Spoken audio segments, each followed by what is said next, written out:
2015 Yamaha ಫ್ಯಾನ್ಸ್ಗೆ ಒಂದು good news ಆಗಿ Yamaha R3 ಬರುತ್ತೆ. ಆ R3 ಅವಾಗ ಬಂದಿದ್ದು 2020ರಲ್ಲಿ ಡಿಸ್ಕಂಟಿನ್ಯೂ ಆಗೋಗುತ್ತೆ. ಆ ಡಿಸ್ಕಂಟಿನ್ಯೂ ಆದಮೇಲೆ ಈಗ ಒಂದು ವರ್ಷ ಮುಂಚೆ ಬಂದಂಥ ಗಾಡಿ ಹೊಸ ಶೇಪಲ್ಲಿ ಯಮಹಾ R3. ಫಸ್ಟ್ ಕೂತ್ಕೊಂಡ ತಕ್ಷಣ ಅನ್ಸೋದು ತುಂಬ ಅಗ್ರೆಸಿವ್ ಆಗಿ ಪೊಸಿಷನ್ ಇಲ್ಲ, ಕಂಫರ್ಟಬಲ್ ಆಗಿದೆ. ಸೊ ಕೀ ಆನ್ ಮಾಡಿದ ತಕ್ಷಣ ರೆಡಿ ಟು ರೇಸ್ ಎಲ್ಲ ಏನು ತೋರಿಸಲ್ಲ. ಕಿಲ್ ಸ್ವಿಚ್ ಒಂದು ಚೇಂಜ್ ಮಾಡಿದ್ದಾರೆ.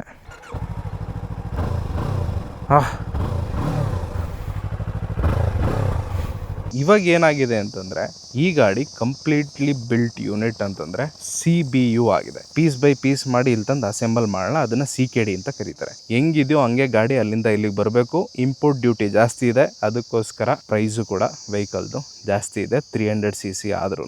ಸೊ ಅದಕ್ಕೆ ನೀವು ಇಲ್ಲಿ ನೋಡ್ಬೋದು Yamaha Indonesia motor MFG manufactured ಅಂತ. ಆ್ಯಕ್ಚುಲಿ ಇದು 300 ಅಲ್ಲ, 321cc. ಎಕ್ಸಾಸ್ಟ್ ಸೌಂಡು ನಿಮಗೆ ಬೇಸಿ ಆಗಿದೆ, ಡಿಫ್ರೆಂಟ್ ಸೌಂಡ್ ಇದೆ. ಪ್ಯಾರಲಲ್ ಟ್ವಿನ್ದೆಲ್ಲ ಅದೇ ಮಜಾ ನಿಮಗೆ. ಹೋಗೋಣ. None riding modes nothing.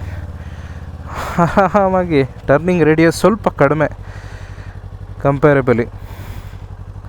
Almost 2015-16 ಟೈಮಲ್ಲಿ ಈ ಗಾಡಿಗೆ ಜೊತೆ ಇನ್ನೂ 2 ಗಾಡಿ ಭಾಳ ಫೇಮಸ್ ಆಗಿತ್ತು. ಒಂದು ಬೆನಿಲಿ 300, ಇನ್ನೊಂದು ನಿಂಜಾ 300. ಆಲ್ಮೋಸ್ಟ್ ಎಲ್ಲಾನು ಒಂದೇ ಕ್ಯಾಟಗರಿ. ಬೆನಿಲಿ ನೇಕೆಡ್ ಆಗುತ್ತೆ, ನಿಂಜಾ ಬಂದು ನಿಮಗೆ ಅದು ಕೂಡ ಸ್ಪೋರ್ಟ್ ಟೂರರ್ ಟೈಪೇನೆ, ಇದ್ರ ಟೈಪೇನೆ same. Direct neck to neck comparison ಆ 2 ಗಾಡಿಗಿತ್ತು.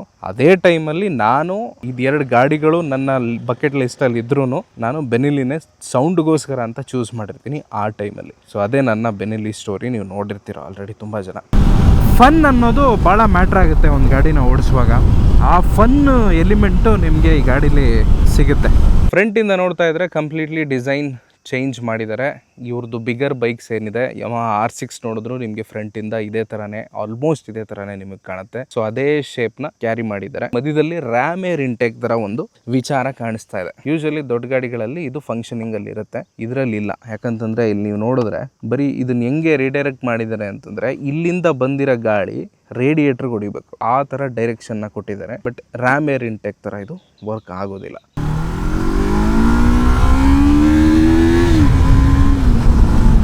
Completely LED headlights, low beam, high beam, ಆಮೇಲೆ DRL. ಹಂಗದು ತುಂಬಾ ಈ ಶೇಪ್ ಅಂತೂ ಫ್ರಂಟಿಂದ ಭಾಳ ಇಷ್ಟ ಆಗೋಯ್ತು. ತುಂಬ ಚೆನ್ನಾಗಿ ಕಾಣುತ್ತೆ. ಬಟ್ ಸ್ಟಿಲ್ ನಮ್ಮ ಜನ ಹೆಂಗೆ ಅಂತಂದರೆ R15ಗೆ ಈ ಗಾಡಿನ ಕನ್ಫ್ಯೂಸ್ ಮಾಡಿಕೊಂಡು ಓನರ್ಗಳಿಗೆ R15ನ ಅಂತ ಕೇಳೋ ಒಂದು ಪರಿಸ್ಥಿತಿ ಇವತ್ತಿಗೂ ಇದೆ.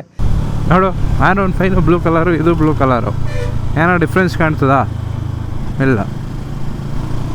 ದೂರದಿಂದ ಹತ್ತಿರದಿಂದ ಸೌಂಡು ಚೇಂಜ್ ಇದೆ, ಗಾಡಿನೂ ಚೇಂಜ್ ಇದೆ, ಪವರು ಚೇಂಜ್ ಇದೆ.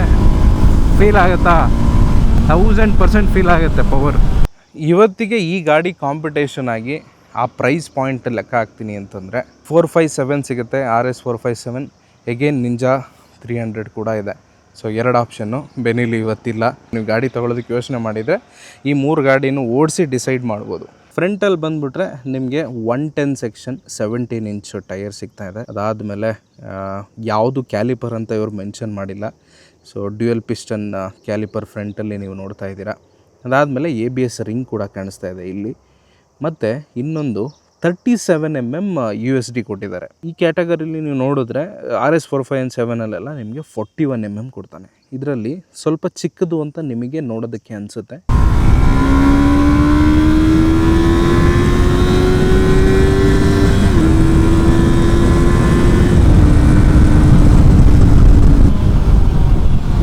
ಬ್ರೇಕ್ಸ್ ಚೆನ್ನಾಗಿದೆ, ಇಷ್ಟ ಆಯಿತು. ಯಮಹಾ ಲೋಗೋ ಇಲ್ಲಿದೆ, ಜೊತೆಗೆ ಯಮಹಾ ಲೋಗೋ ಇಲ್ಲೂ ನೋಡ್ಬೋದು. R3 ಅಂತ ಎಲ್ಲಿಂದ ಕಾಣುತ್ತೆ ಅಂತಂದರೆ ಇಲ್ಲಿ R3 ಅಂತ ಬರೆದಿರೋದು ನೋಡ್ಬೋದು. ಈ ಗಾಡೀಲಿ 2 ಕಲರು, ಒಂದು ಬ್ಲೂ ಕಲರು, ಇನ್ನೊಂದು ಬ್ಲ್ಯಾಕ್ ಕಲರು. ಬ್ಲ್ಯಾಕ್ ಕಲರಲ್ಲಿ R3 ಅಂತ ಬರೆದು ಅದು ಒಂದು ಸ್ವಲ್ಪ ಬ್ಲೂಯಿಶ್ ಆಗಿರುತ್ತೆ. ಸೊ ಯಮಹಾ ಅಂತಂದರೆ ಕಾಲ್ ಆಫ್ ದಿ ಬ್ಲೂ ಅನ್ನೋದು ನೀವು ಆಲ್ರೆಡಿ ಕೇಳಿದ್ದೀರಾ. ಕಾಲ್ ಆಫ್ ದಿ ಬ್ಲೂ ಅಂತಂದರೆ ಈ ಸಿಗ್ನೇಚರ್ ಬ್ಲೂ ಕಲರ್ ಅವ್ರದ್ದು ಭಾಳ ಫೇಮಸ್ಸು ಗಾಡಿಗಳು. ಅವ್ರ ಎಲ್ಲ ಗಾಡಿಗಳ ಲೈನಪ್ಪಲ್ಲೂ ಈ ಬ್ಲೂ ಕಲರ್ ನೀವು ನೋಡ್ಬೋದು. ಬ್ಲೂ ಕಲರ್ ಚೆನ್ನಾಗಿ ಕಾಣುತ್ತೆ. ಒನ್ ಇನ್ ಎ ಲಾಟ್ ಅನ್ಬೋದು. ಈಗ ಸಿಕ್ಕಾಪಟ್ಟೆ GTಗಳು ಅದು ಇದು ಎಲ್ಲ ನೀವು ನೋಡ್ತಾ ಇದ್ದು, ಅದ್ರ ಮಧ್ಯದಲ್ಲಿ ಒಂದು R3 ಬರುತ್ತೆ ಅಂತಂದರೆ 1 in a million ಟೈಪ್ ಅದು. ಆ ಒಂದು ಫೀಲ್ ಕೊಡುತ್ತೆ ನಿಮಗೆ. ಎಲ್ರಿಗಿನ್ನ ನಾನು ಒಂಚೂರು ಡಿಫ್ರೆಂಟು ಅಂತ. ಹಿಂದೆಗಡೆ ಬರ್ತೀನಿ ಅಂತಂದರೆ ಒಂದು disappoint factor 140 section tyre 17 inch ಹಿಂದೆಗಡೆ ಸಿಗೋದು. 150 ಕೊಟ್ಟಿದ್ರೆ ಚೆನ್ನಾಗಿರೋದು. ಬಟ್ ಗಾಡಿ ಇರೋ ಸೈಜಿಗೆ ಅವ್ರು ಯಾವ ಥರ ಇಂಜಿನಿಯರಿಂಗ್ ಮಾಡಿದರೆ ಅನ್ನೋದ್ರ ಮೇಲೆ ಈ ಗಾಡಿಗೆ ಕರೆಕ್ಟಾಗಿ ಸೂಟ್ ಆಗುತ್ತೆ ಅಂತ ನೋಡ್ಕೊಂಡೇ ಮಾಡಿರ್ತಾರೆ. ವೈಡ್ ಆದಷ್ಟು tyre, road grip, cornering grip ಚೆನ್ನಾಗಿರುತ್ತೆ. ಬಟ್ ಏನಾಗುತ್ತೆ ಅಂತಂದರೆ ನಿಮ್ಮ ಟಾಪ್ ಸ್ಪೀಡ್ ಕಡಿಮೆ ಆಗ್ತಾ ಹೋಗುತ್ತೆ. ಸೊ ಆ ರೀಸನ್ಗೆ ಇರ್ಬೋದು ಅಂತ ನಾನು ಅನ್ಕೊತ R3 ಯಮಹ ಅಂದರೆ ಸ್ಪೀಡು ಅಂದರೆ ಯಮಹ. ಹಿಂದೆಗಡೆ ಸಿಂಗಲ್ ಪಿಸ್ಟನ್ ಕ್ಯಾಲಿಪರ್ ಕೊಟ್ಟಿದ್ದಾನೆ. ಅದಾದಮೇಲೆ ABS ಇದೆ. ಇದರಲ್ಲಿ ABS ಸ್ವಿಚಬಲ್ ಬರೋದಿಲ್ಲ, ಸ್ಟ್ಯಾಂಡರ್ಡು. ನಿಮಗೆ ಡ್ಯುಯಲ್ ಚಾನಲ್ ABS ಸ್ಟ್ಯಾಂಡರ್ಡ್ ಆಗಿ ಸಿಗ್ತಾ ಇದೆ. ಫ್ರಂಟಿಂದ ಎಷ್ಟು ಚೆನ್ನಾಗಿ ಕಾಣುತ್ತೋ ರೇರಿಂದ ಅಷ್ಟೇ ಚೆನ್ನಾಗಿ ಕಾಣೋದಕ್ಕೆ ಒಂದು ಎಲಿಮೆಂಟು ಹಳೆ ನಮ್ಮ R3ಯಲ್ಲೂ ಇದ್ದಿದ್ದು ಶೇಪೇ ಸೇಮ್ ಕ್ಯಾರಿ ಆಗಿದೆ. ಇಲ್ಲಿ ಫುಲ್ LED. ಅದಾದಮೇಲೆ ಹಿಂದೆ ಶಾರ್ಪ್ ಕೊಟ್ಟಿದ್ದಾನೆ. ಸೊ ಇದೇ ಎಕ್ಸ್ಪೆಕ್ಟೇಷನ್. ಯೂಶ್ವಲಿ ಬಿಗರ್ ಬೈಕ್ಸ್ಗಳಲ್ಲಿ ಇದು ಶಾರ್ಪ್ ಆಗಿರಲಿ ಅನ್ನೋದೇ ಒಂದು ಎಕ್ಸ್ಪೆಕ್ಟೇಷನ್ನು. ಇದು ಲುಕ್ಕೇ ಡಿಫ್ರೆಂಟಾಗಿ ಕೊಡುತ್ತೆ ಈ ಥರ ಶಾರ್ಪ್ ಆಗಿದ್ದರೆ. ಅದೇ ಈಗ ರೀಸೆಂಟಾಗಿ CBR 650 ಆರಲ್ಲಿ ಏನು ನೋಡ್ತಾ ಇದ್ದೀರಾ, ಮೊದಲೆಲ್ಲ ಕಂಪ್ಲೇಂಟ್ ಇದ್ದಿದ್ದೇ ಅದು. ನೀವು ಈ ಥರ ಕೊಡ್ತಾ ಇಲ್ಲ ಅಂತಂದರೆ ನಮಗೆ ಒಳ್ಳೆ ಫೀಲ್ ಕೊಡ್ತಾ ಇಲ್ಲ ಗಾಡಿ ನೋಡೋದಕ್ಕೆ ಅಂತ. ಸೊ ಅದಕ್ಕೆ ಈಗ ಸ್ವಲ್ಪ ಚೇಂಜಸ್ ಮಾಡಿದ್ದಾರೆ ಅಷ್ಟೇ, ಅಂಥ ಡಿಫ್ರೆನ್ಸ್ ಇಲ್ಲ.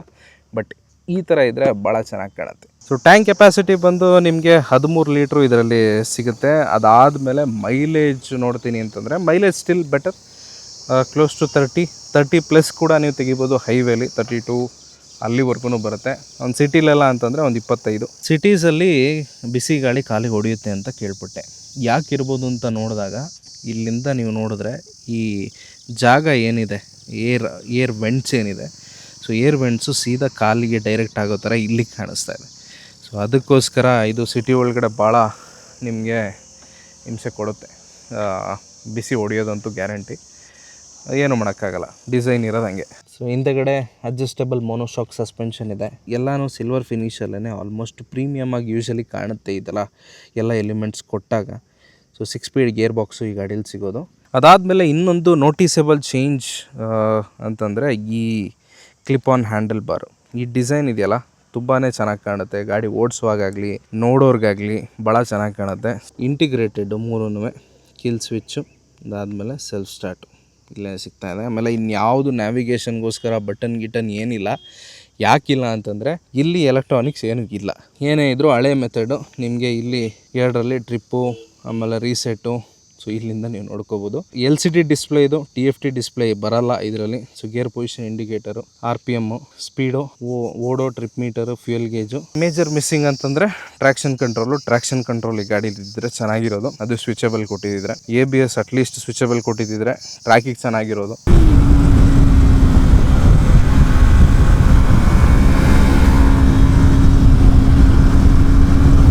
ಮಜಾ ಅಂತೂ ಇದೆ ಗುರು. ಒಳ್ಳೆ ಕಾರ್ನರಿಂಗ್ ಮಿಷಿನ್ಸು, ಟ್ರ್ಯಾಕಲ್ಲಿ ಎತ್ಕೊಂಡೋಗಿ ಎಕ್ಸ್ಪೀರಿಯೆನ್ಸ್ ಮಾಡಬೇಕು ಈ ಗಾಡಿನ ಮೈನಾಗಿ.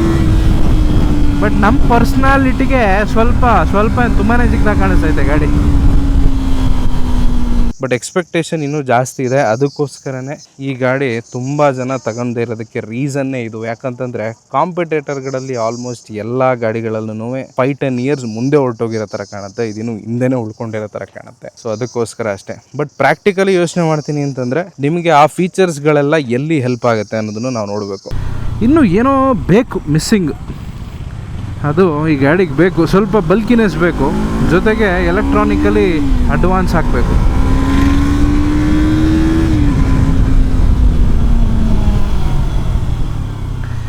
ಸೀಟ್ ಹೈಟ್ದೊಂದು ಬೆನಿಫಿಟ್ ಇದೆ. 790 mm ಸೀಟ್ ಹೈಟು. ಇದು ಸ್ವಲ್ಪ ಹೈಟ್ ಕಡಿಮೆ ಇರೋ ರೈಡರ್ಸಿಗೆ ಕೂಡ ಆರಾಮಾಗಿ ಸೂಟ್ ಆಗುತ್ತೆ, ಓಡಿಸೋದಕ್ಕೆ ಚೆನ್ನಾಗಿದೆ. ನೀವು ಸ್ವಲ್ಪ ಸಣ್ಣ ಇದ್ದರೆ ಸಖತ್ತಾಗಿ ಟ್ರ್ಯಾಕಲ್ಲಿ ಆಟ ಆಡ್ಬೋದು.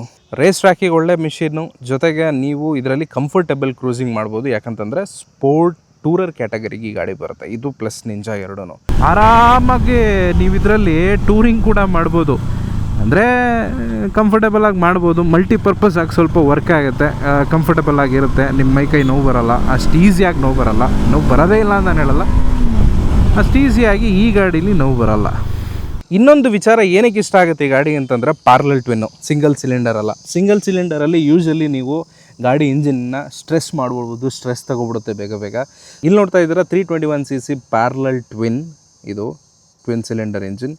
Liquid cooled. ಜೊತೆಗೆ 42 BHP ಇದೆ, 29.5 Nm ಟಾರ್ಕ್ನ ಇದು ಪ್ರೊಡ್ಯೂಸ್ ಮಾಡುತ್ತೆ. ಪ್ರಾಕ್ಟಿಕಲಿ ಈ ಇಂಜಿನ್ ಸ್ಟಿಲ್ ಪವರ್ಫುಲ್ ಅಂತ ಫೀಲ್ ಆಗುತ್ತೆ. ಇನ್ನೊಂದೇನಂತಂದರೆ ಮೇಯ್ನ್ ಯಮಹಾ ಇಂಜಿನ್ಗಳು, ಹೋಂಡಾ ಇಂಜಿನ್ಗಳು ಅಂತಂದರೆ ರಿಲಯಬಿಲಿಟಿ. ಆ ರಿಲಯಬಿಲಿಟಿ ಈ ಗಾಡೀಲಿ ನಿಮಗೆ ಸಿಗುತ್ತೆ.